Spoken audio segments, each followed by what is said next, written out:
So, guys, I do want to talk about MJF, and what I do want to say is that when I was listening to Will Ospreay this week, he did talk about a couple of things about MJF, and I do think that it's good to kind of like maybe do a video like 5 ways MJF has helped AEW and 5 ways MJF has hurt AEW. And I do want to talk about the 5 ways that he's hurt AEW first. That I think, first of all, I do want to say is that he's very repetitive. Because when you look at him as a heel, what he does is that he betrays people and he betrays a lot of people, and he kind of talks about his mental health issues, or he kind of makes excuses for himself, but it's always the same type of, you know what, I was taken advantage of because I was bullied because I was Jewish, I was bullied because I had mental health issues. As an adult, I believe that I can behave like a sociopath, meaning somebody who has antisocial tendencies and no remorse for their actions, but they're not as mentally advanced as a psychopath, or they were not born that way, So his like whole thing about being a sociopath, a mentally ill sociopath or a bully victim that turned to a sociopath, he's done that a lot of times. He's done that. He's doing that with Will Ospreay, and with all that time, those times where he's kind of betrayed people or manipulated people. That's kind of like been something he's done really. So if he kind of continues to do that, it's almost like it becomes the same old shit really. The same like song and dance. There's no like really reinventing. I was thinking to myself, you look at Sting and how he was in WCW. I didn't watch WCW as a kid, but wasn't he like Surfer Sting? He was a very charismatic wrestler. He became the Avenger. And then when he's in TNA wrestling, he was kind of like the veteran old guy that helped younger people. Then he was the entitled veteran. And then he did like and then he did like the Joker Sting, and then he did other things, and then he kind of was kind of befriending AJ Styles, and then Sting went to WWE, where he kind of was like a nostalgia character, and then when he went to AEW, he was kind of like an older veteran, and then he was Darby Allin's friend, and then he had the retirement thing. So you look at the career of Sting, where he played the villain and he played the good guy, but he reinvented himself many times with AEW. I kind of see MJF as two types of people. He is, as a heel, he is a betrayer and a sociopath, but as a but as a babyface, he's comedic, and he knows how to just be a crowd monkey. A spot monkey, somebody who does flips and stunts to impress the crowd. A crowd monkey in this case is somebody who knows how to just entertain the audience, and that be that really. He knows how to manipulate the crowd and get a reaction, but you have to reinvent yourself, and there's not a lot of reinventing. So I think that's the first argument that I see, is that he's very repetitive as a baby face. He's very repetitive as a heel. The next thing that I would say about MJF is the crowd controversy. Like this week, 2 weeks ago, he was dumping trash on people, and he got in the face of a black fan. And didn't he throw a drink in the face of a black fan? And also, this wasn't on camera, but when they were at the Hartford show, I'm mixed race, but also when he was offering me pizza, he yanked the box away and ran away, really. And he was feeding he's feeding like little kids. He just didn't want to give it to me just because, he probably wanted to give me a memory by just cheating me out of pizza, really. But the point of it is that there's 2 points. That honestly, sometimes, engaging the audience is a good thing, but there are people who take it too far, really. And then, like, again, if he's dumping trash in the audience, what would happen if there's a glass bottle and somebody's wearing a sandal and then they cut their foot or whatever? And so sometimes people can say that's a little too far to involve the audience, or sometimes you want to do something like throw a drink in somebody's face. There's 2 things about it. Like, I think he didn't realize that was an alcoholic drink. And then obviously, because he did to a black kid, a lot of people could say that that's racist, because you know how people jump to things. Or, as I said, that if he has a pattern of just targeting black fans and he may just do that unintentionally, it could look a little like, is MJF a racist or is AEW racist? Or if you get into a feud with Swerve Strickland, with MJF versus Swerve Strickland, if he's targeting black fans, that's not good. If he wants to get under Swerve's skin, or he'd be like, okay, you're the first black champion, that's the first Jewish champion.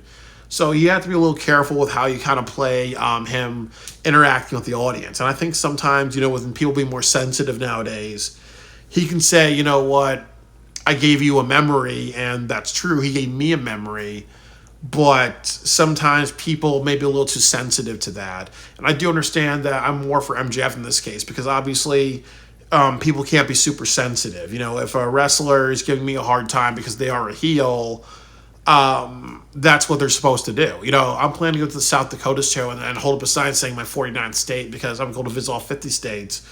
You know, if he did something that took my sign and ripped it into pieces, should I be like, okay, he's a racist because he targets minority fans, and I see a pattern of that, or should I be like, okay, he's doing that because he's a heel now and his character's being an asshole, and that's what an asshole would do.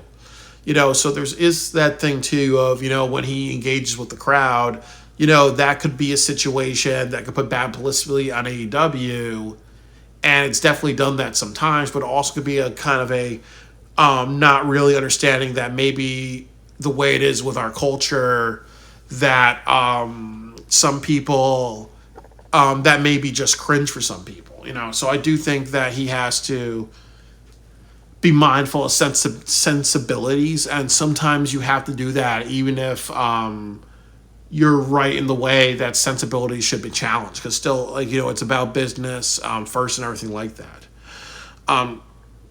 I think the other thing that I would say is the bidding war of 2024.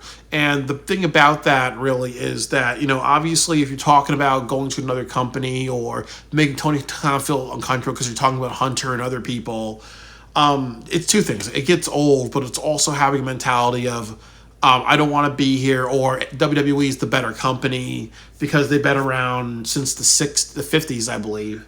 So you're just saying, you know what, I don't want to be here.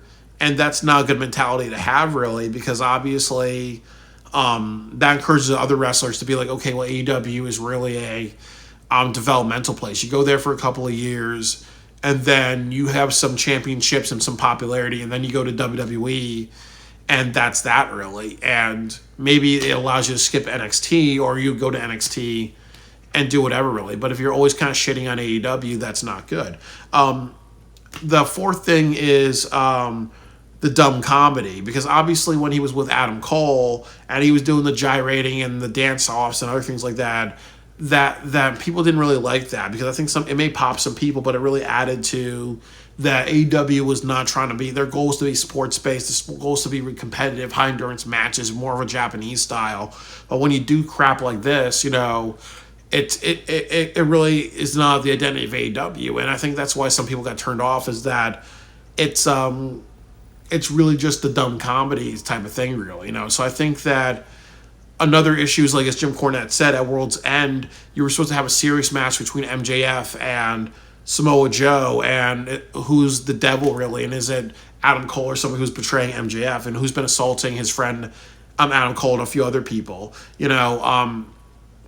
If you want to have like this be a friendship betrayal storyline, you don't start the show with MJF doing a video package where, you know, you have people from Long Island hyping him up and a girl saying, you know, me and MJF had crazy sex, really. You know, he doesn't know how to cut off the comedy, or again, he may run into that Tony Khan thing where he thinks he's cute by doing that, but actually, you know what, if you have a serious character and a serious storyline, you have to be all in on that. You can't kind of interject the comedy or whatever. He's like Daniel Garcia doing those dick dancing stuff, you know. If he does that with MJF, that is not what he should be doing. When he did that with Christian Cage, that's not what he's supposed to be doing, because you have to articulate seriousness when you have to articulate seriousness. But I think with MJF, he ultimately doesn't care when he interjects comedy, and I think sometimes that doesn't work for a heel, or sometimes, you know, when that's not worked, then people say it makes AEW kind of look silly and very like funny, or they're mocking professional wrestling and it's taking away viewers. You know, why continue that? So I think that, as I said, I think he does have an issue, like I did in a prior video, of he does have the issue with the dumb comedy. And I think the last issue that's really detrimental of MJF is that he was a bad world champion. That his championship reign was good until he did the AEW Devil thing. And they kept it on for way too long. Obviously, Adam Cole got injured. They could have just, you know, gave it to somebody else. Or they could have had, like, you know, another person. Or I could have said, okay, well, look, what would have happened if you had Will Ospreay be the devil right now, really. And then it was MJF versus Will Ospreay, and you kind of led up into that, type of thing, really. That would have been a greater reveal. And then they could have talked about their issues and had a match at Wembley Stadium, and that's what they could have done. But with the Devil storyline, you gave to Adam Cole. You got into a situation where Adam Cole got injured, so they kind of prolonged it. I do understand that. But you also had the Jay White match where you had somebody who was a former NJPW champion lose to a one-legged man. You had something where, they would have the dance-offs, the dumb comedy, the bromance, and other things like that. You had something where, even when you had MJF come back, he didn't do something like say, I'm going to face the Undisputed Kingdom, I'm going to face Wardlow, I'm going to face all these people one by one. He didn't help make new stars off of that. So yeah, he wasn't really that good of a champion. As I said, after he got into Adam Cole versus MJF, after the Washington D.C. show, he became a joke champion. And I think that, as somebody who's an actor and somebody with a lot of theater experience and storytelling and character experience that MJF does come from, he should have known better than that, but he chose not to.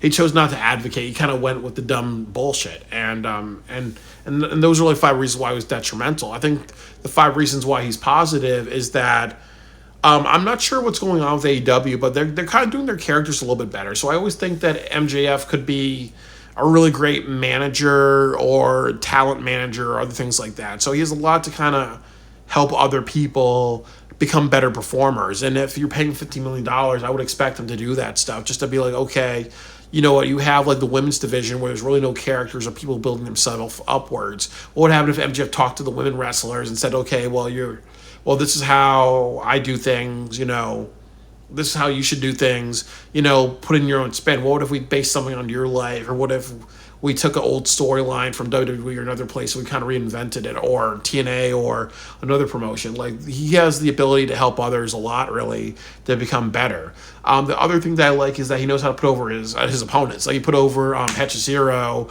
He also put over Rouge. He also put over Daniel Garcia. Like, he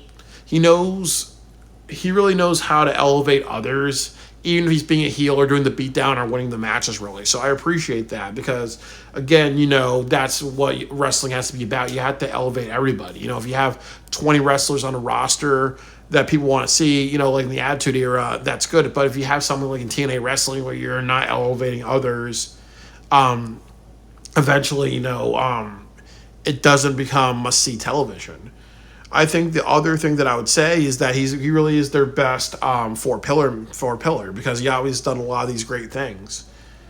The other thing that I would say is that he's chose to stay with AEW, and I think that he kind of represents the AEW style, which is great matches, more edgier content, and definitely more kind of like self-reliance when it comes to promos.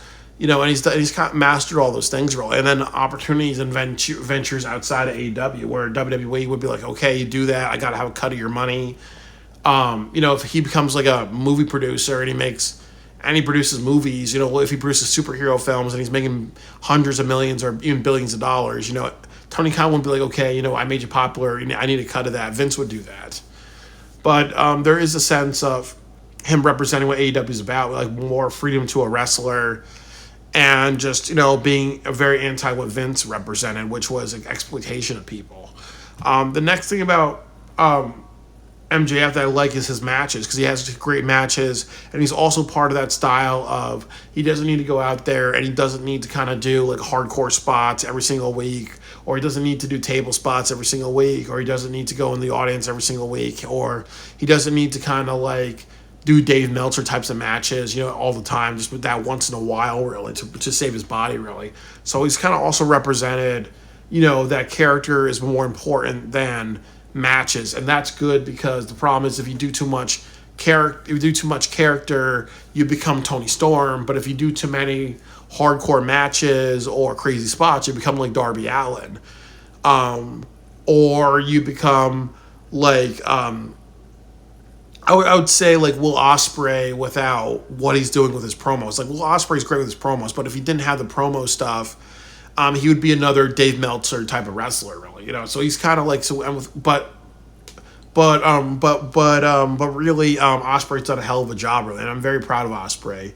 But if he wasn't doing the promo stuff, he would be another Dave Meltzer type of wrestler. And I think that, like what MJ was talking about, it's character and wrestler. It's character and wrestler that matters. It's not just character and it's not just wrestler. You have to have a mix of both, really. And you don't always get attention by being that person who has the Dave Meltzer match, or you don't be that, or you don't have to, or you don't always get attention by being that wrestler in Combat Zone Wrestling or GCW, throwing somebody off a scaffolding or being thrown off a scaffolding, or what happened with Sami Callihan where he hit Ethan Page with a baseball bat and then now he got championships after that, really. So I do kind of think that I just kind of think that him just saying okay, it's about both, is important, but also really encouraging that wrestling should be about having the right matches and having the right hardcore stuff at the right time and doing the right character stuff at the right time, really, even though his issue was comedy. He emphasizes that AEW needing to get away from the Dave Meltzer types of matches all the time, really. You have to have character as well, really. So I think that he represents that, and then also how a wrestler can be popular by not doing all that stuff, because it does wear on your body. But if you have that type of match every once in a while, that's good, and he does that. So he kind of like, so I like that about him. And I think like the last thing that I like about him is that he's an edgy wrestler, and there's been a huge lack of that in all companies. I know WWE wants they're on Netflix, they can say the word fuck and other things like that, really, but for a long time, they really struggled to have edgy wrestlers. Obviously, there was the Attitude Era, but from John Cena, from the Chris Benoit tragedy to the Lynn McMahon campaign, you've had wrestlers that really insult your intelligence. It wasn't Roman Reigns saying suffering succotash, and even though he said like, what, I'll be Austin Theory's daddy and other things like that, really, it's still not as edgy as MJF flipping off people or harassing the fans or other things like that, really, So you need a gritty wrestler. You always need a person like that, because if we don't have a person like that, then you're missing out on a lot, really. You're almost like being a company that's afraid to take risks. And obviously with MJF dumping trash on the fans and other things like that, he's somebody who's a bit of a risk taker with how he comes off as a heel, and that's very, very important, because if you have people who always play it safe, really, that's not good. You have to take risks, and that's part of business. So I do think that if I was to say something, I do think that MJF is somebody that is he's a very big one-trick pony, more than anything else, really. I think he has some advantages, but I do think that, as I said, if he's doing the same stuff for the next 5 years, 10 years, 15 years, I think people remember him as a great wrestler, but they're always going to remember him as being cliche or one-trick pony MJF, really, So I think there's a lot more that he could do, and he doesn't really live up to his full potential. I think there's a lot more that he can do, So I do think that, the problems outweigh the negatives outweigh the positives with him. But definitely, I think it's always important to kind of like see where he's at right now and just analyze it.